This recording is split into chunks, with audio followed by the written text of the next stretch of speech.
Hi ha alguna arquitectura que és incívica i hi ha alguna arquitectura que és cívica. O sigui, per mi és importantíssim els espais, sobretot els públics, que siguin apropiables per part de la gent. I no sempre passa això. O sigui, no sempre els espais que generen són espais que serveixen per la gent i pensats amb la gent. Jo estava a Zúrich, amb l'arquitecte municipal de Zúrich, mirant una part de la ciutat. I li vaig dir, aquí sí que sou cívics, quina ciutat més meravellosa que teniu, és una cosa estupenda. Diu, no, era el diumenge per la tarda. Diu, us semblem més del que ho som.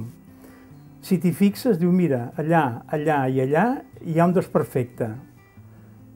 Perquè la gent s'ha emborratxat aquesta nit i ha trencat això, això i això. Diu, ara, no et preocupis, que demà passat estarà arreglat i tornarà a estar exactament en el seu lloc.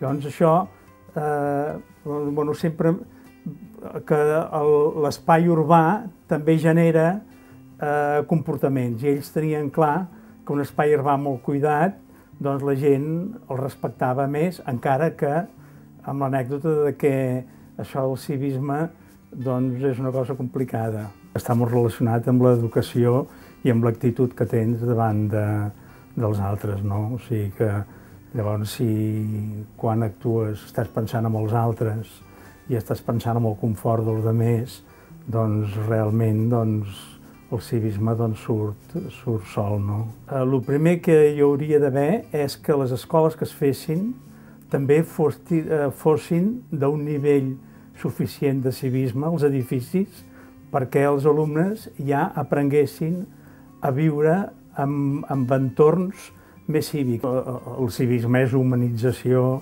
i l'humanització doncs és relació confortable entre la gent, no?